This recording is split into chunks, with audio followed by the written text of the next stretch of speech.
Wir begrüßen dich recht herzlich zu einem neuen Videotutorial zum Thema optimale Ausführung von Planks. Ich bin der Ralf und heute wollen wir dir einmal eine echte Checkliste an die Hand geben, damit du den perfekten Plank ausführen kannst. Und wir versprechen dir, du lernst hierbei einiges dazu. Bleib dran!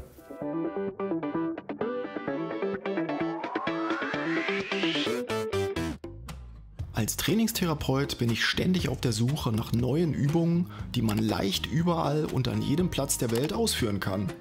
Dabei sind mir immer 3 Dinge wichtig. Erstens, eine Übung muss ohne oder nur mit minimalen Zusatzmaterialien ausgeführt werden können, zum Beispiel mit einem Gymnastikband. Zweitens, die Übung muss steigerungsfähig sein, Stichwort Progressive Overload, und so im Optimalfall sowohl für den Reha-Patienten als auch den Leistungssportler einsetzbar sein. Und zuletzt drittens, natürlich, die Übung muss wissenschaftlich belegbare Wirkung aufweisen, ohne den Körper dabei schädlich zu belasten und gegebenenfalls sogar zu verletzen. Nicht viele Übungen inkludieren alle 3 Faktoren. Der Plank jedoch ist eine großartige Übung, vereint alle Merkmale und wird daher von uns im Detail nun vorgestellt. Wir beginnen mit dem Einnehmen der Grundposition und optimieren dann alle Körperbereiche von den Füßen bis nach oben zum Kopf. Los geht's! Erstens, Grundposition. Wir starten in der Grundposition. Begib dich dazu in den Unterarmstütz, spanne den kompletten Körper an, um alle Areale zu stabilisieren und atme gleichmäßig. Zweitens, Füße. Lass uns mit der Optimierung am Fundament beginnen, also den Füßen. Deine Füße sollten stabil auf den Zehenspitzen stehen und im Fußgelenk eine Flexionsstellung, also in der Beugestellung, arretiert sein. Das heißt, du ziehst einfach die Fußspitzen zu dir heran. Die Füße geben dir die Grundspannung für die gesamte Übung. Du kannst das selbst gut spüren, indem du einmal in den Fußgelenken locker lässt.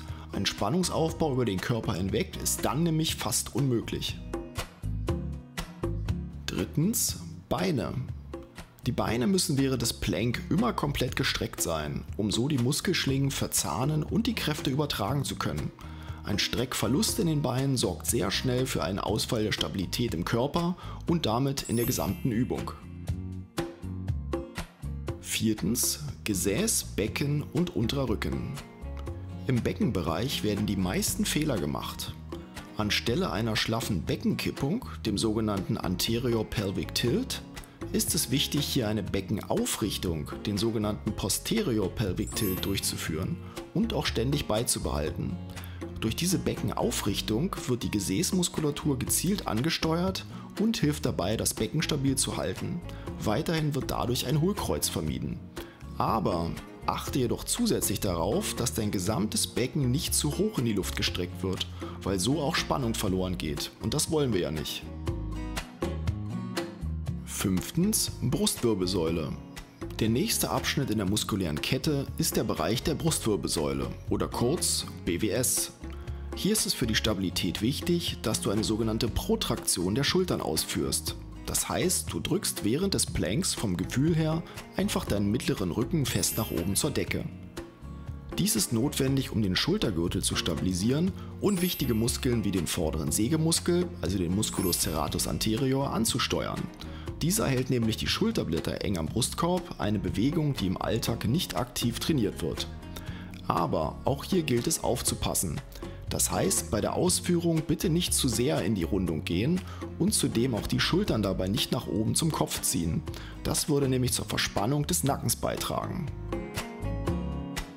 Sechstens, Halswirbelsäule und Kopf.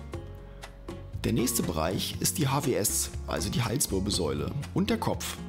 Achte bitte hierbei darauf, dass die HWS stets in Verlängerung der übrigen Wirbelsäule eine Gerade bildet.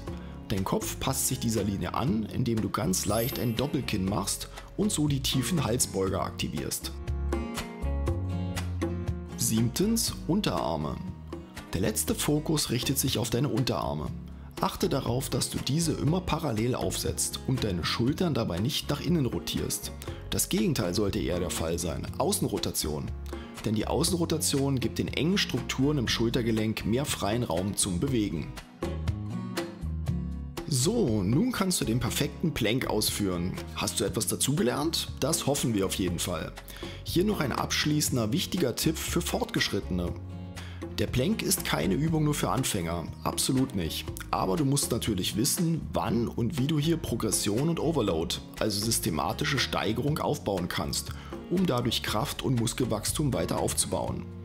Das heißt, wenn du den Plank, wie vorhin vorgestellt, exakt und sauber 60 Sekunden halten kannst, solltest du die Übung erschweren. Dazu hast du zwei Möglichkeiten. Entweder indem du die Unterarme weiter nach vorn ausstreckst oder die Füße weiter zurücknimmst, dadurch verändert sich der Hebel und die Übung wird schwieriger. Oder du führst deine Unterarme einfach enger zusammen, das kannst du mit den Beinen auch machen. Damit schaffst du eine instabilere Position und dein Körper muss mehr ausbalancieren, dadurch wird die Übung schwerer. Achtung! Hier noch schnell eine spannende Wiederholungsfrage, um dein Wissen zu festigen. Frage: Welche Aussage über den Plank ist korrekt?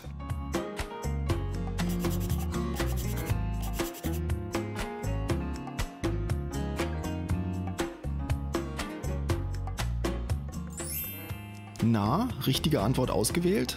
Super! Wenn du übrigens dein Hobby zum Beruf machen willst, dann melde dich doch bei einer unserer Zertifikatsausbildungen an. Bei uns kannst du dich zum echten Profi und Spezialisten ausbilden lassen.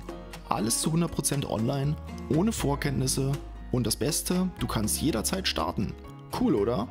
Die Links zu unseren Akademien findest du in der Videobeschreibung. Wir wünschen euch viel Freude bei der Ausführung der neuen Techniken und hoffen, dass wir euch weiterhelfen konnten. Viel Spaß dabei!